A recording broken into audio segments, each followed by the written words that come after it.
As of 2024, I've been lifting for 10 years. Kinda. Before the age of 14, I had done some curls, some P90X here and there, but I didn't start taking weight training seriously until my sophomore year of high school. Only 2 years after that, I was already benching 250 pounds and squatting 400. Once the newbie gains were done being milked, I spent the next 8 years experimenting with training styles, other disciplines, and diet protocols. In that time, my gains were much slower, with strength and muscle gains looking more like this than like this.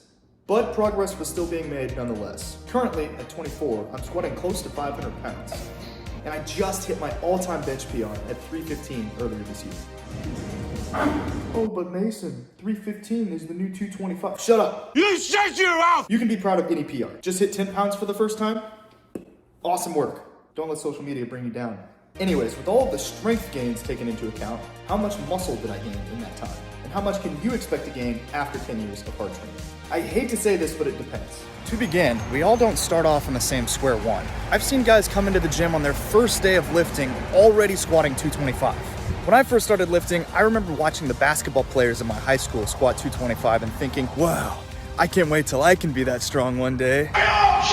So somebody who already starts out squatting 2 plates is going to have a distinct advantage against those of us who just start out with 45. Then you get into things like leverages, beginner to intermediate to advanced differences, tolerance to high volume or intensity in training, and performance enhancing drugs if you decide to go that route. So there are a lot of things to consider. If you're new around here, you might know that I'm pretty short. And it always makes me laugh when taller people say, oh, I wish I had your frame. It'd be so much easier to look muscular. When I'm thinking, I wish I had your frame. I could put a lot more muscle on if my frame was wider. Advantages and disadvantages to everything, my friends. If you're a short king, hit that subscribe button. If you're a tall Chad, hit the like. Or do both, because I need validation from the internet to sustain my sanity. Anyways, remember when I broke this thing? Oh God! Yeah, that was fun.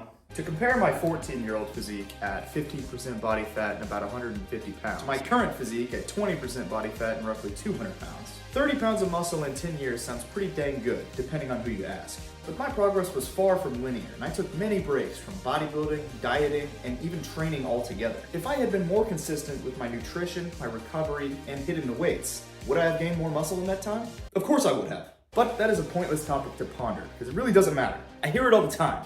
I wish I would have started earlier. I wish I would have stuck with it. I wish I would have been more consistent. Shut it! Shut your dang clap train! The best time to plant a tree was 20 years ago, and the second best time is right now. So stop worrying about it and just get to it. I've seen people with very promising careers and huge potential go from the shiniest star in the sky to nothing and completely forgotten about in a matter of months. And that could be just because they gained interest in something else. It's okay to not be the most consistent, dialed-in person on planet Earth, so stop beating yourself up over it. I obviously don't do that with my consistency on this YouTube channel. That being said, if you want to be truly great, you have to be pretty consistent without changing your routine 17,000 times when you lose interest. So to answer the original question, how much muscle can you expect to gain after 10 years of training? It's ultimately up to you. Could just be 10 pounds if you keep doing the same ineffective stuff you've always done. Could be 100 pounds if you optimize your training, diet, nutrition, supplements, recovery, consistency. Or it could be somewhere in between, like me. Sorry for the vague answer, but we're all different. So stop thinking about it so hard, get to the gym. Eat, rest, and repeat. I empower you to move out of the left lane!